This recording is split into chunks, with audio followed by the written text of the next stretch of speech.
Hello बच्चों, मैं अमरीश फिर आज उपस्थित हूँ सेल्फ असेसमेंट पेपर 3 लेकर सवाल का। आइए हम लोग क्वेश्चन को देखते हैं। क्या है क्वेश्चन? कह रहा है question, if A and B are two coprime numbers then A Q and B Q are. अगर दो को प्राइम नंबर होगा तो दोनों का क्यूब कर लीजिए, स्क्वायर कर लीजिए, दोनों भी को प्राइम हो जाएगा नंबर। तो इसमें ऑप्शन नंबर ए हो जाएगा, को प्राइम दे रहा। अच्छा सा को प्राइम, अब इसमें समझने वाली बात है, को प्राइम कहते किसको है? तो वह दो नंबर जिसका SCF 1 होगा, दैट नंबर विल बी को प्राइम। तो इसमें दो नंबर, जैसे मान लेते हैं अगर हम 2 ले लेते हैं और एक 3 ले लेते हैं, तो 2 का क्यूब 8 हो जाएगा, 3 का क्यूब 27 हो जाएगा।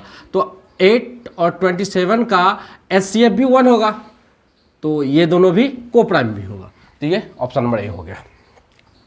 आते हैं क्वेश्चन नंबर 2 में। क्या कर रहा है? If x - 1 is a factor of the polynomial x cube ax² + 2b and a + b = 4। अच्छा, दो इक्वेशन के बारे में बच्चों बात कर रहा है। इसमें एक इक्वेशन a + b का वैल्यू यहाँ दे चुका है और यहाँ कह रहा है x³ + ax² + 2b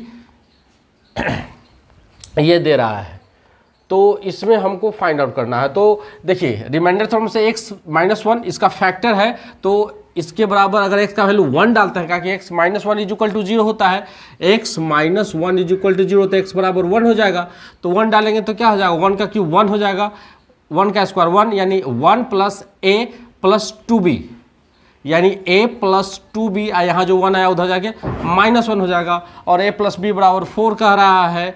तो इसको देखिए, एलिमिनेशन मेथड से हम लोग एलिमिनेट कर देते हैं, माइनस माइनस माइनस हो जाएगा, a से a कैंसिल हो गया, 2b में से एक b चला जाएगा तो सीधे b आ जाएगा, -5, यानी v का वैल्यू -5 होगा। इसमें ढूंढ लेंगे b का वैल्यू कहाँ -5 है, b का वैल्यू -5 यहाँ आ रहा है। बस ऑप्शन नंबर बी हमारा आंसर हो जाएगा। अब हम लोग चलते हैं क्वेश्चन नंबर 3 में। If a pair of linear equation is consistent. अच्छा, कंसिस्टेंट होने के लिए ध्यान रखना है, लीनियर इक्वेशन में कंसिस्टेंट होने के लिए दो ही क्राइटेरिया है, या तो वो इंटरसेक्ट करेगा, नहीं तो कोइंसिडेंट करेगा, यही तो होता है। Then the lines will be parallel, नहीं होगा, ऑलवेज कोइंसिडेंट नहीं होगा, इंटरसेक्ट भी करना चाहिए, इंटरसेक्टिंग और कोइंसिडेंट। ये ऑप्शन नंबर सी हो जाएगा हमारा। ये तो आसान सा क्वेश्चन है, एकदम सीधा, वेरी इजी। सेल्फ असेसमेंट का कुछ पेपर 3 बहुत ईजी। क्वेश्चन नंबर 4 में आते हैं। Which of the following equation has two distinct real root? अच्छा, इसमें से हमको ढूंढ लेना है किस में रूट होगा, दो डिस्टिंक्ट होगा, अलग अलग, इक्वल रूट नहीं होंगे, अलग अलग। तो हम लोग जानते हैं कि अगर d इक्वल है 0 के तो इक्वल रूट हो जाएगा, d अगर बड़ा है 0 के तो ये रियल होगा लेकिन डिस्टिंक्ट होगा। तो हमको ये वाली कंडीशन ढूंढना है, और d अगर लेसर देन 0 होगा तो इसका तो कोई वैल्यू, नो सोल्यूशन हो जाएगा। तो हमको ये वाली कंडीशन, जिसमें d बड़ा हो, है ना। अब देखिए, इसमें d बड़ा होने के लिए क्या होना चाहिए, ये इसका स्क्वायर करते हैं तो 3√2 का स्क्वायर, 3 3 या 9, 2 या 18, ये 18 हो गया। और इसका 4ac होता है, तो 4, अब 18 -4ac होता है, जानते हैं ना। d = हम लोग को पता है d = b² - 4ac। बच्चों ध्यान रखना है, हमें मेंटल कैलकुलेशन करना है। b का स्क्वायर यानी -3√2 का, तो माइनस का स्क्वायर है या प्लस का, सबका प्लस ही होता है, तो इसका एकदम से प्लस सीधे स्क्वायर कर देना है। तो 3√2, 3 का स्क्वायर 9, 2 का स्क्वायर 2, 9 2 18, 18 हो गया, -4ac, 4 से तो 4 कट जाएगा c में, तो 9 9 2 18, 0 आ गया। तो ये इक्वल रूट के लिए आ गया, है ना। तो इसमें कह रहा है डिस्टिंक्ट रूट के लिए, तो ये ऑप्शन कट जाएगा, नहीं होगा।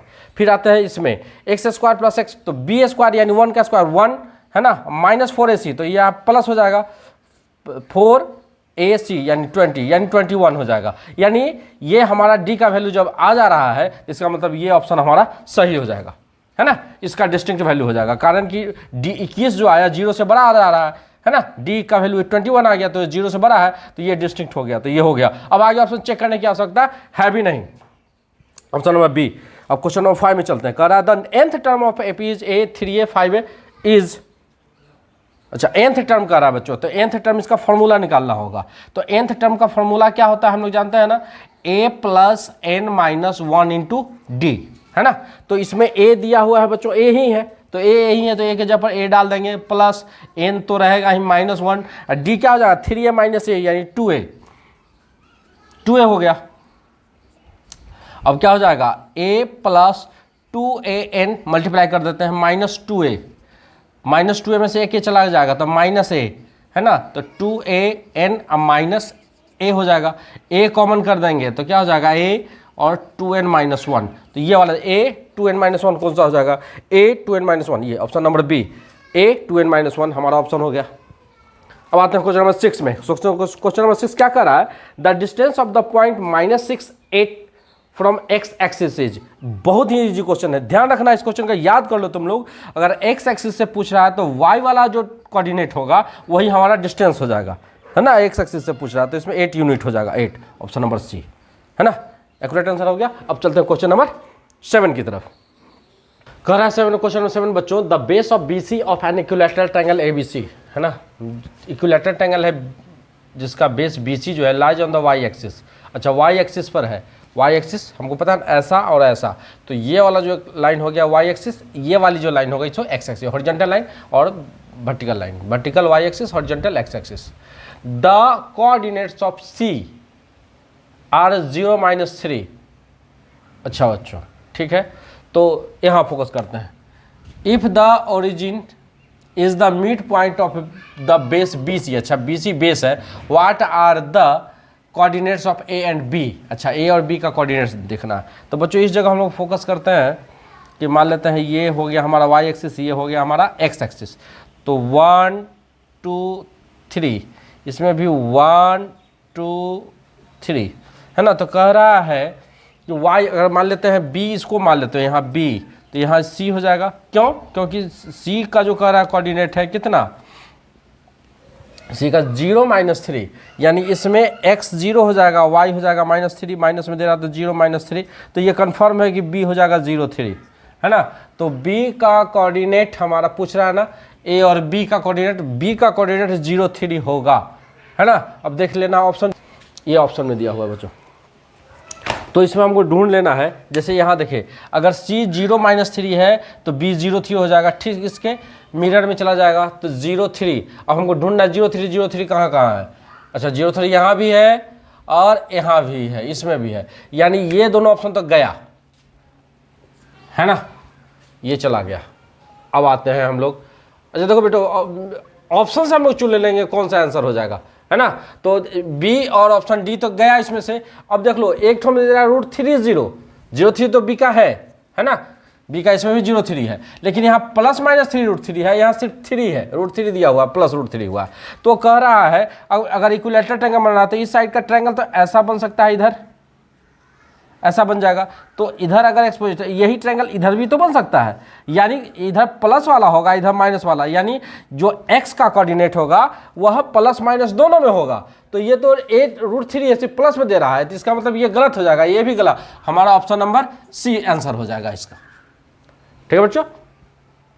चलिए अब आते हैं क्वेश्चन नंबर 8 पर। हम लोग ऑप्शन बेस्ड भी छाट सकते हैं, एलिमिनेट कर सकते हैं कि कौन कट जाएगा। ध्यान रखना कि इक्विलैटरल ट्रायंगल के अगर ट्रायंगल इधर बन रहा है तो यही चीज़ यहाँ भी होगा, और बी और सी दोनों सेम रह जाएगा, ये भी 0-3 रह जाएगा, लेकिन ट्रायंगल इधर से भी तो बन सकता है।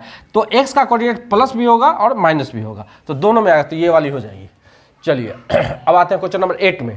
क्या कर रहा है, इन the given figure PQ parallel AC, PQ parallel AC। अच्छा, ये P है, P छूट गया, PQ पैरेलल AC है दिया हुआ। If BP is equal to 4 centimetre, BP जो है 4 सेंटीमीटर, यहाँ 4 सेंटीमीटर दिया हुआ है। AP 2.4, AP 2.4, BQ 5 centimetre. पूछ रहा है BC इज, अच्छा पूरा लेंथ पूछ रहा है, तो पहले तो निकाल दीजिए। देखो ये कितना हो जाएगा, 4 है, इतना बाई इतना, इतना बाई इतना हो जाएगा। CQ पहले निकालते हैं, CQ निकाल देंगे तो BC निकल जाएगा, 5 में जोड़ प्लस कर देंगे उसको, तो कितना हो जाएगा, ये पॉइंट इस पर आ जाएगा, तो 40/24, 8 3 24, 8 5 40, यहाँ 3 आ गया, यहाँ 5, 5 से 5 कैंसिल, तो ये 3 हो जाएगा। ये अगर 3 हो गया तो ये भी 3 हो जाएगा, कि सेम रेशियो में रहता है। तो 3 हो गया तो 5 या 3 8 हो जाएगा, 8। अब देखो बच्चों मैंने कैसे किया, BP, तो BP का value 4 by AP 2.4 is equal to BQ कितना 5, और CQ तो पता ही करना है, तो CQ लिख दो। यू पॉइंट हटाए 0 हो गया, 8 3 जा 24, 8 5 जा। अब देखो ये 5 हो गया तो CQ भी 3 हो जाएगा, इसीलिए CQ यहाँ 3 हो गया। तो BC कितना जो 5 प्लस 3 8, इसीलिए मैंने 8 को टिक किया। अब आते हैं क्वेश्चन नंबर 9 में। In the given figure from an external point P, इस फिगर में एक्सटर्नल पॉइंट P है, two tangents PQ and PR are drawn to a circle of radius 4 centimetre, radius 4 है, ठीक है, with centre O. If Q P R is 90 degree, Q P R ये वाली angle जो है ये 90 डिग्री पर है ना। Then the length of P Q, P Q ये, अच्छा देखो बच्चों, ये 90 डिग्री हो गया, ये भी 90 डिग्री होगा, इधर अगर करते हैं तो ये भी 90 डिग्री होगा, तो ये तो 90 डिग्री हुआ। अगर चारों 90 डिग्री है तो कन्फर्म ये स्क्वायर बनता है, तो ये भी 4 हो जाएगा, ये भी 4 हो जाएगा, ये तो रेडियस 4 यानी सब हो जाएगा, यानी 4 सेंटीमीटर। ऑप्शन नंबर बी हो जाएगा, पी क्यू का लेंथ 4 सेंटीमीटर। अब आता है क्वेश्चन नंबर 10 में, कह रहा in the given figure O is the centre of the circle and P Q is the chord, ठीक है ना। अब बच्चों इस पर